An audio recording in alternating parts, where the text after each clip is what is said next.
பின்னது உலகம், அதனால் உழந்தும் உழவே தலை.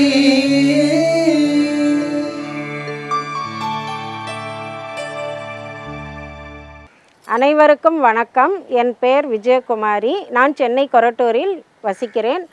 நான் 10 வருஷமாக இந்த மாடி தோட்டத்தை பராமரிச்சுட்டு வரேன். முதல்ல பார்த்திங்கனாக்கா நான் வெறும் பூச்செடிகள் அப்படி வச்சு தான் வளர்த்துட்டு வந்தேன். அதுக்கப்புறம் தான் மாடி தோட்டம் அப்படின்னும்போது நம்ம சமையலுக்கோ நம்ம வீட்டு தேவைகளுக்கோ தேவையான காய்கறிகள், பழங்கள், கீரைகள் இதெல்லாம் பயிரிட்டு அதில் நம்மளுக்கு கிடைக்கிறத வச்சு நம்ம தினசரி நம்ம தேவையை பூர்த்தி செய்யலாம் அப்படிங்கிறத நான் தெரிஞ்சுக்கிட்டேன்.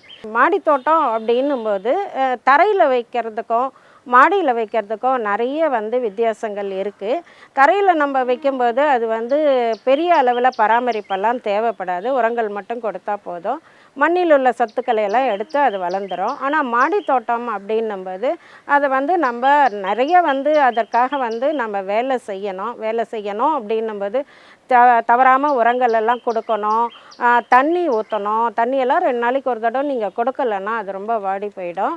தேவையான சத்துக்கள் கிடைக்கிறதுக்கு நம்ம அதுக்கு ரொம்ப மெனக்கெட்டு அதை ரெடி பண்ணணும். ஆனால் அதனுடைய விளைச்சலும் பராமரிச்சிங்கன்னா நீங்கள் நல்லபடி விளைச்சல் ரொம்ப நல்லாயிருக்கும். நம்ம வெளியில் போய் காய்கறி எல்லாம் வாங்க வேண்டாம். நஞ்சில்லாத காய்கறிகள் நம்ம மாடி தோட்டத்திலேருந்தே நம்ம எடுத்துக்கலாம். இப்போ காய்கறிகள் எல்லாம் நம்ம விளைவிக்கிறோம் அப்படின்னும்போது அதுக்கு நம்ம 2 பட்டத்தை தயார் பண்ணிக்கலாம். ஒரு பட்டம் தைப்பட்டம், அடுத்தது ஆடிப்பட்டம்.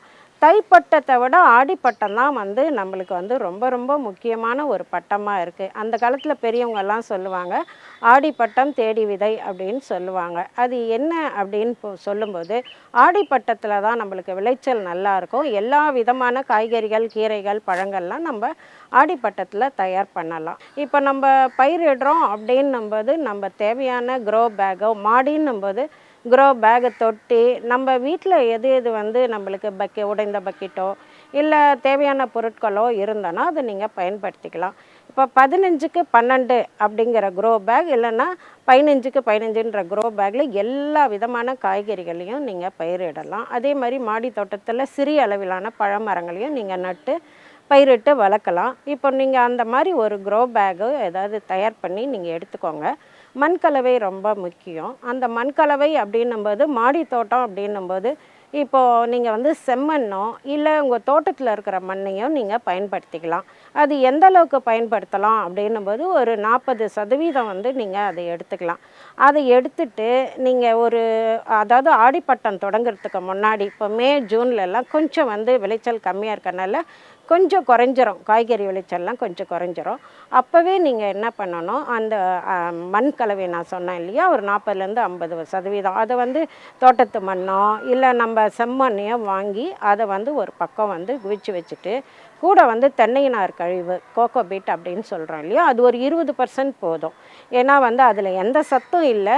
மாடி தோட்டம் அப்படின்றனால கனம் ரொம்ப ஏற்ற வேண்டாம் மாடிக்கு அப்படின்னு நினைக்கிறனால அதை கொஞ்சம் போட்டுக்கோங்க. போட்டுக்கிட்டு 20% மாட்டு எரு, அதுவும் மாட்டு எரு அப்படின்னும்போது அது நல்லா காஞ்சிருக்கணும், அதை எடுத்துக்கோங்க. 20% நீங்கள் மண்புழு உரம் போட்டுக்கோங்க. உயிர் உரம் இருந்தனா அது நீங்கள் ஒரு ஸ்பூன் போதும், ரொம்ப வேண்டாம். அது தோட்டக்கலை துறையினரால் கொடுக்கப்படுது. அதை நீங்கள் வாங்கி யூஸ் பண்ணிக்கலாம். 1 ஸ்பூன் அளவு அது கலந்துக்கங்க. இது எல்லாம் அது இல்லாமல் உங்கள்கிட்ட காய்ந்த இலைகள்லாம் இருந்ததுன்னா அதை நல்லபடியாக நீங்கள் யூஸ் பண்ணிக்கலாம். அதை நீங்கள் நல்லா கையிலே நல்லா காய வச்சு அதை கலந்து ஒரு பக்கம் குவிச்சிட்டு புளித்த மோரோ இல்லை தண்ணியை தெளிக்கணும். அது மேலே தெளிச்சிட்டு ஒரு 15 நாள் அப்படியே வச்சிங்கன்னா அது நல்லா மகிரும். அதை 15 நாள் கழித்து ஆடிப்பட்டம் தொடங்கும்போது இப்போவும் ஒன்றும் இல்லை, இனிமேல் கூட நீங்கள் செய்யலாம். அதை நேரம் இருக்குது. அதை தொட்டிங்களில் நிரப்பிட்டு விதை நேர்த்தி அப்படின்னு சொல்லுவாங்க. அதாவது சிறிய விதைகளாக இருந்தால் கத்திரி விதையோ, தக்காளி விதையோ, பச்சை மிளகாவோ இதெல்லாம் எல்லா காலத்துலேயும் உங்களால் பயிரிடலாம். நீங்கள் எல்லா காலத்துலேயும் அதனால் பலன் உங்களுக்கு உண்டு. அதை நேரடியாக ஒரு சின்ன விரல் அளவுக்கு கூட வேண்டாம், ஒரு கொஞ்சம் சின்னதாக மேலாட்டாக அதை நீங்கள் நடலாம். மற்றபடி நீங்கள் அவரைக்காவோ, காராமணியோ, இல்லை பெரிய புடலை, பீர்க்கு, இந்த மாதிரி பெரிய அளவிலான காய்கறி விதைகளை விதைக்கும்போது சாதம் வடிக்கிறீங்க.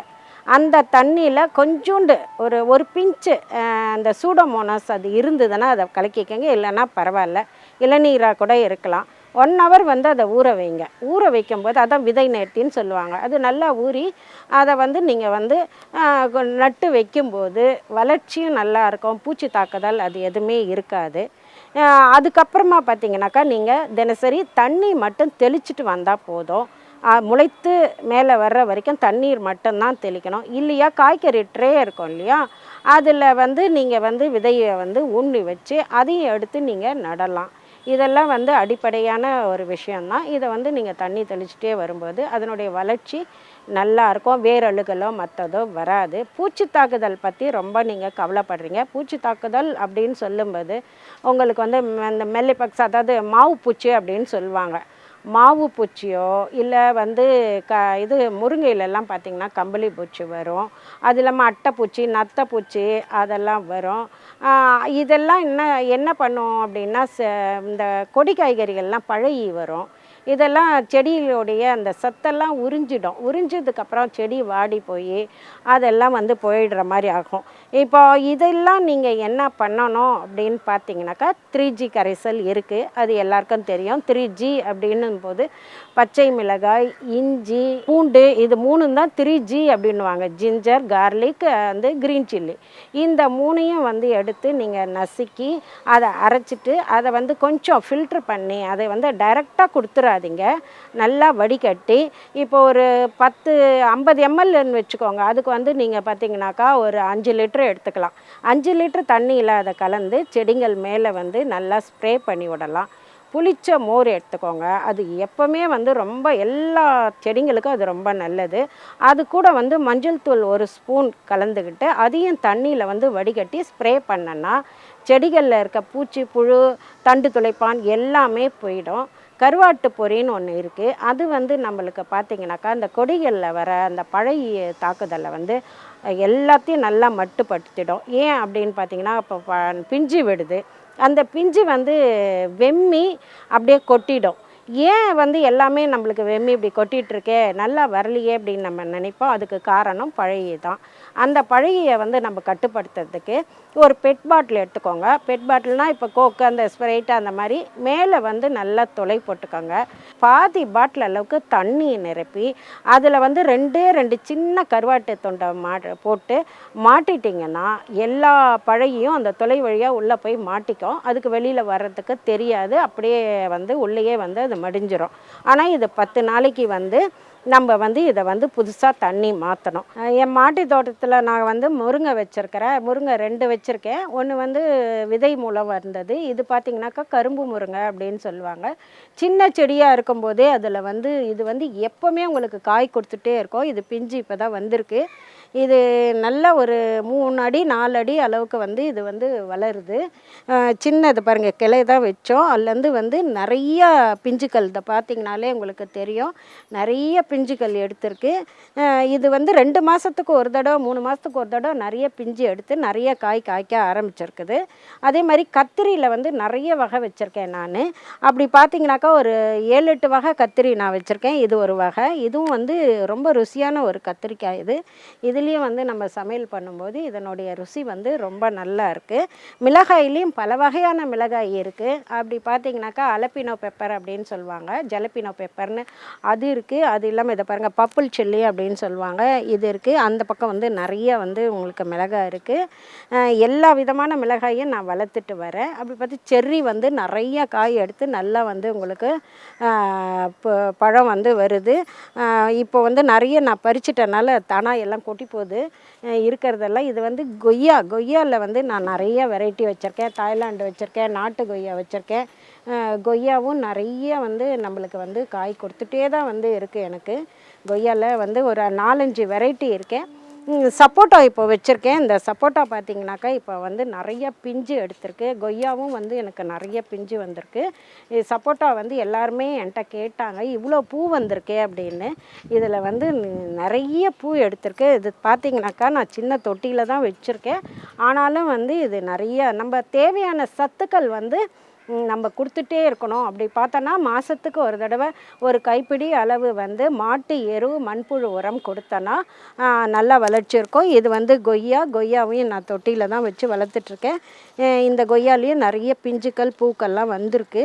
வந்து காயும் வந்து நான் நிறைய பறிச்சிருக்கேன். இதோ இருக்கு பாருங்கள், இதெல்லாம் கொய்யா தான். இது கொய்யா பல வகை வச்சுருக்கேன் நான். இது பெருசாக வந்து காய் வருது. ஒரு பால் சைஸில் வந்து காய் வந்து வரும். இது வந்து கள்ளி முளையான் அப்படின்னு சொல்லுவாங்க.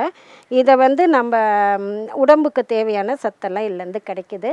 இதை வந்து நம்ம தோலெல்லாம் வந்து சீவிட்டு அதை வந்து நம்ம துவையல் மாதிரி அரைச்சி சாப்பிடும்போது வாய்வு மற்ற பிரச்சனை உடல்நல பிரச்சனைக்கெல்லாம் வந்து இது சரி செய்யறதுக்கு உதவுது.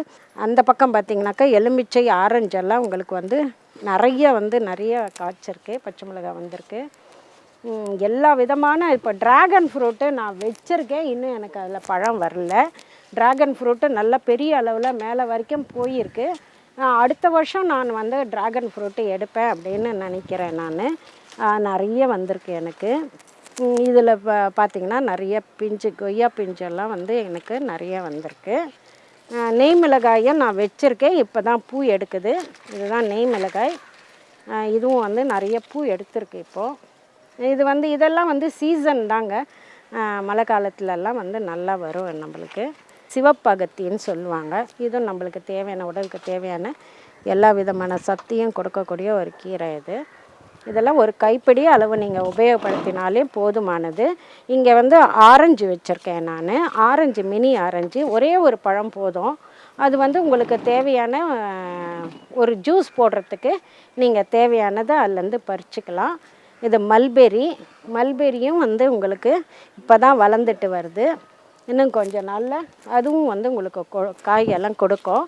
இங்கே பாருங்கள் ஸ்டார் ஃப்ரூட்டு அப்படின்னு சொல்லும்போது எல்லார் வீட்லேயும் இவ்வளவு காய்க்குமா, இப்படியெல்லாம் காய்க்குமா அப்படின்னு நீங்கள் ஆச்சரியப்படுவீங்க. அந்தளவுக்கு வந்து ஸ்டார் ஃப்ரூட் வந்து பிஞ்சுக்களும் காய்களும் எவ்வளோ இருக்குது பாருங்கள். அது சுவை வந்து ரொம்ப நல்ல ஒரு சுவை. இந்த சின்ன செடியிலே உங்களுக்கு வந்து சீசன் இல்லைன்னா கூட எவ்வளோ வந்து காய்ச்சிருக்கு பாருங்கள். இது வருடம் ஃபுல்லாகவே எனக்கு காய் கொடுக்குது. இது ஸ்டார் ஃப்ரூட்டு. இது இன்னும் கொஞ்சம் மஞ்சள் நிறத்தில் மாறணும். மஞ்சள் நிறத்தில் மாறின அப்புறமா நம்ம வந்து இதை வந்து நம்ம சாப்பிட்லாம். பறித்து சாப்பிடும்போது அவ்வளோ ஒரு ருசியான ஒரு ஸ்டார் ஃப்ரூட்டு. நிறைய பிஞ்சும் காயும் இது எடுத்திருக்கு. திராட்சை கொடி கூட நான் வந்து வச்சுருக்கேன். பப்பாளி வச்சுருக்கேன். மாடி தோட்டத்தில் வந்து தேவையான எல்லா விதமான பழச்செடிகளையும் வச்சுருக்கேன். நான் காய்களையும் வச்சுருக்கேன். புடலம் இருக்குது. இப்போ வந்து புதுசாக ஆடிப்பட்டத்துக்கு அப்படின்னு சொல்லிட்டு நான் எல்லாமே வந்து விளைவிச்சிட்டு வரேன். கீரையும் இதுவும். இது பழசெல்லாம் வந்து இது ஜனவரியில் போட்டது இப்போ வரைக்கும் வந்து நம்மளுக்கு தை மாதம் போட்டது பயன்படுது. இப்போ அடுத்தது வந்து நீங்கள் பொங்கலுக்கு வந்து மஞ்சள் பார்த்திங்கனாக்கா எல்லா விதமான மஞ்சளையும் நான் பயிரிட்டிருக்கேன். எல்லா விதமான மஞ்சளும் வருது. இஞ்சி பார்த்திங்கன்னா இன்றைக்கி உங்களுக்கு விலை என்னன்னு தெரியும். இஞ்சி வந்து நான் இதை பயிரிட்டு ஒரு கொஞ்சம் அறுவடையும் ஒரு 1/4 கிலோ அளவு எடுத்தாச்சு. இன்னும் இஞ்சி இப்போ நிறையா இருக்குது. இதெல்லாம் வந்து ஜனவரியில் எனக்கு வந்து பெருமளவில் வந்து பயன்படும். இப்போ நம்ம மாடி தோட்டத்துக்கு அப்படின்னா ஒரு சத்தான ஒரு டானிக் வந்து நம்ம ரெடி பண்ணிக்கிறோம். அது ஒரு 15 நாளைக்கு ஒரு தடவை நம்ம மாடியில் உள்ள எல்லா விதமான செடி கொடிகளுக்கும் நம்ம அதை கொடுக்கலாம் அப்படின்னும்போது நம்ம என்ன கொடுக்கலாம் அப்படின்னு பார்த்தீங்கன்னாக்கா அதை நான் தயார் பண்ணி வச்சுருக்கிறேன். அதை உங்களுக்கு நான் காட்டுறேன். இது 15 நாளைக்கு ஒரு தடவை நம்ம வந்து தயார்படுத்தி எல்லாத்துக்கும் கொடுக்கணும். மாதத்துக்கு 2 தடவை கொடுக்கலாம். இது வந்து கடலை புண்ணாக்கு வேப்பெண்ணெய் கரைசல். இதை வந்து பார்த்திங்கனாக்கா இவ்வளோ பெரிய ட்ரம் இருந்தால் 1 கிலோ கடலை புண்ணாக்கு வாங்கிக்கோங்க. 2 கைப்பிடி அளவு வேப்பம் புண்ணாக்கு. இது ரெண்டையும் வந்து இப்படி போட்டு இது மாதிரி ஊற வைக்கணும். ஊற வச்சு இப்போ வந்து தினம் ஒரு முறை காலையில் இது மாதிரி நல்லா கலக்கிடுங்க. கலைக்கும் போது புளிச்சிரும். அது நல்லா புளிச்சு வரணும். புளிச்சு வரும்போது பார்த்திங்கனாக்கா இந்த மாதிரி எல்லாம் கரைஞ்சி புளிச்சு வரும்போது இதை 15 நாளைக்கு ஒரு தடவை ஒரு மகளவு தோட்டத்தில் உள்ள எல்லா செடிங்களுக்கும் நீங்கள் கொடுக்கும்போது இந்த கரைசலை நல்லா செடிகளுடைய வளர்ச்சியும் நல்லாயிருக்கும். காய்கறிகள்லாம் வந்து நல்லா விளைஞ்சி உங்களுக்கு நல்ல விதத்தில் பயன்படும். அது இல்லாமல் நீங்கள் தினசரி உபயோகிக்கிற அரிசி கழுவின தண்ணி, பருப்பு கழுவின தண்ணி, மாவு நம்ம அரைக்கும் போது கிடைக்கிற தண்ணி, இதெல்லாம் வந்து ஒரு பக்கெட்டில் தினசரி கலெக்ட் பண்ணுறதெல்லாம் போட்டுட்டு அதில் வந்து வாழைப்பழத்தோல், காய்கறி கழிவுகள் இதெல்லாம் போட்டுட்டு அதை வந்து ஒரு 2 நாள் 3 நாளில் வச்சா புளிச்சிரும். அதை எடுத்து நீங்கள் வந்து அந்த தண்ணியை வந்து கொஞ்சம் தண்ணி கூட வந்து கலந்துக்கிட்டு ஒரு பக்கெட் ஃபுல்லாக ரொம்பறது கூட கலந்துக்கிட்டு தண்ணியை எல்லா செடிங்களுக்கும் தெளித்து விடலாம், வேர்களுக்கும் கொடுக்கலாம். அதுவும் ரொம்ப சிறப்பாக செயல்படும். அது இல்லாமல் வாழைப்பழத்தோல், முட்டை ஓடு இதெல்லாம் கலெக்ட் பண்ணி காய வச்சு அதை பவுட்ரு பண்ணி, இப்போது ரோஸ் இருக்குது, செம்பருத்தி இருக்குது, இதுக்கெல்லாம் நீங்கள் வந்து அதை வந்து ஒரு ஸ்பூன் கொடுத்தா கூட போதும். நல்லா இருக்கும். அது செடியோடைய பூக்கள்லாம் பெருசாக பூக்கிறதுக்கும் செடிகளுடைய வளர்ச்சிக்கு அது ரொம்ப உபயோகமாக இருக்கும். இது பார்த்திங்கனாக்கா வெட்டி வேர். இதை வந்து இப்போ நான் வந்து அறுவடை பண்ணி இதில் அடியில் வந்து வேர் இருக்கும், அதை வந்து நம்ம யூஸ் பண்ணிக்கலாம். ரொம்ப நல்லது. தண்ணியில் போட்டோம் குடிக்கிறதுக்கு. அது பானையில் வருது, சின்னதாக கட் பண்ணி வேரை போட்டு நம்ம இது பண்ணலாம். இப்போ பார்த்திங்கனாக்கா இந்த பூச்சை பாருங்கள், இது அட்டைப்பூச்சி, இந்த நத்தைப்பூச்செல்லாம் வந்து பார்த்திங்கன்னா இந்த மழை காலத்தில் வரும். இது பயிர்களுக்கு வந்து ரொம்ப சேதம் விளைவிக்கும். இது ஒன்றுமே நம்ம பண்ண வேணாம். மஞ்சத்தூள் இருக்குது இல்லைங்களா, அதை எடுத்துகிட்டு வந்து இது மேலே போட்டாலே அது சுருண்டு விழுந்து கீழே விழுந்துடும். அப்புறம் நம்ம அதை அப்புறப்படுத்திடலாம். இது வந்து மழை நேரத்தில் தான் மண்ணுலேருந்து வரும். மண் கூட நான் பற்றி சொல்லும்போது பார்த்திங்கனாக்கா, காய்கறி கழிவோ இல்லை காஞ்ச சாணியோ போடாமல் பச்சையாக நீங்கள் சாணி போடும்போது அதுலேருந்து பெரிய பெரிய லார்வா புழுக்கள் மாதிரி வரும். காண்டமிருக வண்டுன்னு சொல்லுவாங்க. அது தென்னை மரத்துலலாம் நிறையா இருக்கும். அது வந்து தென்னை மரத்தையே தொலைச்சிடுற அளவுக்கு அது இதுவாக இருக்கும். நம்ம வீட்டிலேயே காய்கறி கழிவை வந்து உரமாக்கும் போது நம்ம என்ன பண்ணணும்னா, மண் போட்டு அதுக்கு மேலே தான் காய்கறி கழிவு போட்டு அதுக்கு மேலே மண் போடணும். அப்போ தான் வந்து அந்த லார்வா புழுக்கள் உருவாகாது. அதுக்கப்புறம் எல்லாம் ஒரு மாதம் கழித்து கலந்துட்டு அப்புறம் அதை உபயோகிக்கணும். பச்சையாக வந்து ரொம்ப அப்படியே அதை மட்டும் போட்டுக்கிட்டே இருக்கும்போது இந்த புழுக்கள் வரும். அதே மாதிரி தான் இந்த புழுக்களும் மழை நேரத்தில் வரக்கூடியது. நத்தை, அட்டைப்பூச்சி இதெல்லாம் ரொம்ப தொல்லையாக இருக்கும். மஞ்சத்தூளை வந்து நீங்கள் அது மேலே வந்து தெளித்தாலே போதும். லேசாக வந்து பவுட்ரை போட்டாலே எல்லாம் கீழே விழுந்து இறந்துடும். இப்போ பார்த்தீங்கன்னாக்கா என்கிட்ட வந்து வெட்டி வேர் மட்டும் இல்லாமல் கரும்பும் நான் வந்து ஒரு 10 வருஷமாக வந்து நான் கரும்பு வந்து நட்டு பயிரிட்டுருக்கேன். இது வந்து பொங்கல் போது வந்து நான் அறுவடை பண்ணிவிடுவேன். வீட்டில் விளையிற கரும்பு தான். ஒரு 4-5 கரும்பு இருந்தாலே நம்ம வீட்டுக்கு தேவையானதாக இருக்கும். அதுக்கப்புறமா வந்து இந்த கணுன்னு சொல்லுவாங்க இல்லையா, இதுதான் கணு. இப்போ இந்த கணு உள்ள அந்த பகுதியை வந்து சின்னதாக வெட்டி இவ்வளோ பெரிய துண்டு எடுத்துக்கிட்டு இப்படி படுக்க வச்ச நிலையில் அதை வந்து நம்ம மண்ணில் நட்டு வச்சிடணும். நட்டு வைக்கும்போது அது வந்து ஒரு 15 நாள்லேயே நல்ல முளையிட்டு மேலே வந்து வந்துடும். அதுக்கப்புறமா வந்து ஒன்று நட்டாலே போதும். அதுலேருந்து பல வகையான கரும்பு, இப்போ ஒரு 5-6 கரும்பு வந்து நம்மளுக்கு கிடைச்சிரும். கரும்பையும் வந்து நான் பயிரிட்டுருக்கேன். இது வந்து மாதுளை பார்த்திங்கனாக்கா இப்போ நல்லா வர ஆரம்பிச்சிருச்சு. மரத்தில் பார்த்திங்கன்னா இது மாதுளம்பழம் சின்னதையும் நான் வச்சுருக்கிறேன். இது வந்து சிவப்பு மாதுளை, அது நாட்டு மாதுளை, இது சிவப்பு மாதுளை. இதுக்குள்ளே பார்த்திங்கன்னா முத்துக்கள் வந்து நல்லா சிகப்பாக பெரிய அளவில் கிடைக்கும். கொடி காய்கறிகள் பார்த்தோன்னா இது நல்ல சீசனுங்க. இப்போ வந்து நீங்கள் பயிரிடுறதெல்லாம் உங்களுக்கு நல்ல விளைச்சலை கொடுக்கும். புடலை, பீர்க்காய், பாகல்லாம் இருக்கும்போது இது பாகல் பாருங்கள், எனக்கு வந்து நிறைய வந்து காய்ச்சிட்டே இருக்குது. இது இந்த மிதி பாகல் வகையை சேர்ந்தது தான்.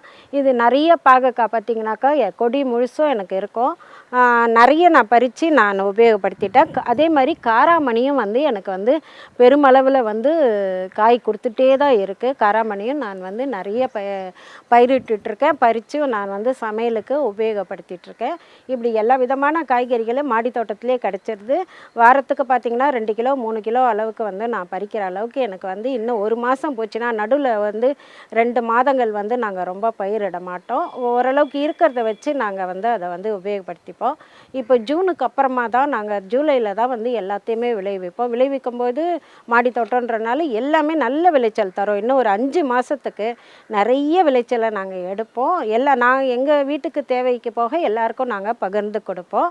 இப்போ மாடி தோட்டம் அப்படின்னும்போது காய்கறிகள், பயிர்கள், கீரைகள்லாம் நம்ம பயிரிடுறோம். அதை பற்றி வந்து அடுத்த தலைமுறைக்கு, அதாவது நம்ம பேரனுக்கோ பேத்திக்கோ நம்ம பொண்ணு பையன் எல்லாருக்கும் வந்து நம்ம அதை கொஞ்சம் சொல்லி கொடுக்கறது நல்லது. நிறைய பேர் அப்படின்னா என்ன, இப்போ ஒரு நெல் எப்படி வருது, ஒரு காய்கறி எப்படி விளையுது, ஒரு கீரை எப்படி வருது, பழம் வருதுன்றது நிறைய அடுத்தடுத்த தலைமுறைகளுக்கு அவங்க வந்து படிக்கிறாங்க. ஆனால் வந்து அதை பற்றி தெரிஞ்சுக்க மாட்டுறாங்க. செயல்முறை விளக்கம் அவங்களுக்கு தெரியல. நம் நாட்டில் தான் கொஞ்சம் அப்படி இருக்குது. ஆனால் வெளிநாடுகள்லாம் பார்க்கும்பொழுது அவங்க படிப்புலேயே வந்து அது வந்துடுது. அது வந்து அவங்க அங்கே வெளிநாட்டில் இருக்கிறவங்க அந்த பாடத்தோடு எங்களோட சேர்ந்தும் அது படிக்கிறாங்க. அவங்களுக்கு நாங்களும் சொல்லி கொடுக்குறோம், அவங்க புரிஞ்சுக்கிறாங்க. இப்போ பார்த்தீங்கன்னாக்கா எங்கள் பொண்ணு மருமகன் பேத்திங்கெல்லாம் வந்து ஜெர்மனியில் இருக்காங்க. அவங்க வீட்லேயும் வந்து இது எல்லாமே பயிரிடுறாங்க. இப்போ நான் என் பேத்தியை கூப்பிட்றேன். அவங்க வந்து இப்போ ஜெர்மனிலேருந்து வந்திருக்காங்க. இவங்களுக்கு வந்து இவங்களை அறிமுகப்படுத்திக்கிறதுல நான் ரொம்ப மகிழ்ச்சி அடைகிறேன். ஏன்னா என் பேத்திக்கு வந்து காய்கறிகளை பற்றியோ தோட்டத்தை பற்றியோ நல்ல ஒரு அனுபவம் அவங்களுக்கு இருக்குது. என்ன எப்படி வருது என்னன்றதெல்லாம் அவளுக்கு நல்லாவே இப்போ தெரிஞ்சுக்கிட்டு, அவங்களும் வந்து அவங்க அப்பாவுக்கும் வந்து தோட்டத்தில் வந்து ரொம்ப ஆர்வம். அதே மாதிரி அவங்களுக்கு தாத்தா இருந்தார். அவர் தாத்தாக்கும் வந்து அவங்க வீட்டில், அதாவது அப்பாவுடைய அப்பா வந்து அவங்க வீட்டில் வந்து நல்லா பயிரிட்டு எல்லா மாடி தோட்டத்துலேயும் அவரும் பண்ணிகிட்டு இருந்தார். அதனால் இந்த குழந்தைகளுக்கு வந்து இப்போ சின்ன வயசுலேயே அதை பற்றி நல்லா தெரிஞ்சுக்கிட்டாங்க. என் இன்னொரு பேத்திக்கு இன்னும் 2 பேத்தி இருக்காங்க. எல்லாருக்குமே வந்து அதை பற்றி நல்லா தெரியும். இப்போ என் பேத்தியும் வந்து அதை பற்றி சொல்லுவா உங்களுக்கு. வணக்கம், என் பேர் ஜோஷ்னா. நான் 7th கிளாஸில் இருக்கேன். ஜெர்மனிலேருந்து பாட்டி பார்க்க வந்திருக்கேன். இந்த கார்டன் ஏன் ரொம்ப பிடிக்கும்னா, ரொம்ப பெருசாக இருக்கும். ஃப்ரூட்ஸ் வெஜிடபிள் எல்லாமே நல்லாயிருக்கும். ஜெர்மனிலேயும் நிறைய ஃப்ரூட்ஸும் வெஜிடபிள் வச்சுருக்கோம். டொமேட்டோ, கியூக்கம்பர்ஸ், ஃப்ரூட்ஸ் கூட வச்சுருக்கோம். வாட்டர்மெலன், ஆப்பிள்ஸ், மிரபல்ஸ், பனானா ட்ரீ கூட வச்சுருக்கோம். நான் எங்கள் அப்பாவுக்கெல்லாம் நிறையா ஹெல்ப் பண்ணுவேன். எனக்கே நிறைய டூல்ஸ் இருக்குது. நம்ம ஸ்கூல்லேயும் நிறைய அதை பற்றி கற்றுப்போம். ஜெர்மனிலேயும் நம்ம ஒரு கார்டன் வச்சுருக்கோம். எங்கள் அப்பா என் ஸ்கூல்லலாம் நிறைய சொல்லி தருவாங்க. நான் அப்பாக்கெல்லாம் ஹெல்ப் பண்ணுவேன். ஸ்கூலில் கூட வந்து நம்ம செடி வச்சுருக்கோம். நான் வீட்டுக்கு எடுத்து வந்து நான் பார்த்துப்பேன். நான் வந்து வீக்லி ஒன்ஸ் வந்து நான் தண்ணி ஊற்றுவேன் செடிக்கு. நம்ம வீட்டிலே நிறைய குருவி இருக்கும், ஸ்பேரோஸ் இருக்கும். 400 to 500 இருக்கும். வின்டர்லாம் நம்ம தான் அதுக்கு சாப்பாடு தரணும். வணக்கம்ங்க, என் பேர் சித்தார்த்தன். நான் வந்து ஜெர்மனியில் ஒரு 12 வருஷமாக வாழ்ந்துகிட்டு இருக்கேன். பார்த்திங்கன்னா எனக்கு வந்து இங்கே சின்ன வயசுலேருந்தே எங்கள் அப்பா வந்து மாடி தோட்டம் அது இதுன்னு வச்சதுனால எனக்கு வந்து சின்ன வயசுலேருந்தே ஆர்வம். அங்கே போய் கூட நான் வீடு வாங்கணும்னு நினைக்கும் போது ஒரு தோட்டம் உள்ள வீடு தான் வாங்கணும்னு ஒரு முடிவோடு இருந்து ஒரு தோட்டம் உள்ள வீடு தான் வாங்கினேன். அது வாங்கினதுலேருந்தே இங்கேக்கும் அங்கேக்கும் கொஞ்சம் நிறைய வித்தியாசங்கள் இருக்குது. ஏன்னா 6 மாதம் மட்டும்தான் அங்கே பயிரிட முடியும். 6 மாதத்துக்கு மேலே வின்டரில் ஒன்றுமே பண்ண முடியாது. அந்த 6 மாதத்தில் என்ன பண்ண முடியும் அப்படின்றத பார்த்துட்டு, அதே மாதிரி நம்மளோட காய்கறிகளும் நம்ம வீட்லேயே வளர்க்கணுன்ற ஒரு ஆர்வத்தோடு அங்கே போனால் பச்சை மிளகா, கத்திரிக்காய், வெண்டைக்காய், கோஸு, கேரட், இது மாதிரி எல்லா பொருட்களையும் வீட்லேயே நாங்கள் வந்து விதைவிக்க ட்ரை பண்ணுவேன். அதே மாதிரி நிறைய பூச்செடிகளும் சீசனுக்கு ஏற்ற மாதிரி பூச்செடிகள் நிறையா வச்சுருப்போம். பத்தாவதுக்கு என் பொண்ணையும் கூடயே எடுத்துன்னு போயிடுவேன். அவளுக்கு பிடிக்குதோ பிடிக்கலையோ ஸ்டார்டிங்கில் எடுத்துன்னு போயிட்டு தோட்ட வேலையை செஞ்சுட்டு அவளை வந்து, ஏன்னா எனக்கு அப்புறமும் பசங்களுக்கும் ஒரு ஆர்வம் வரணும். அதே மாதிரி இங்கே வரும்போது பார்த்திங்கன்னா எங்கள் ஆண்டி அவங்க வச்சுருக்கிற தோட்டத்தை பார்த்து நான் ஆக்சுவலாக பார்த்திங்கன்னா நிறைய பேருக்கு ஒரு பெருமையாக நான் வந்து ஷேர் பண்ணுவேன். அதேமாதிரி மக்கள் டிவியில் வந்து வர இன்டர்வியூங்களையும் என்னோடய நண்பர்கள் அத்தனை பேருக்கும் ஷேர் பண்ணி, என்னென்னா இதை வந்து நம்ம பெருமை அடைகிறதுக்காக இல்லை, இப்படியெல்லாம் பண்ணலாம், இருக்கிற இடத்த வந்து அழகாக நம்ம யூஸ் பண்ணி நமக்கு வேணுன்ற காய்கறிகளை நம்மளே யூஸ் பண்ணிக்கலாம் அப்படின்ற ஒரு நல்ல எண்ணத்தினால தான் ஷேர் பண்ணுறது. இந்த மக்கள் டிவிக்கு இந்த வாய்ப்பு கொடுத்ததுக்கு மிக மிக நன்றி.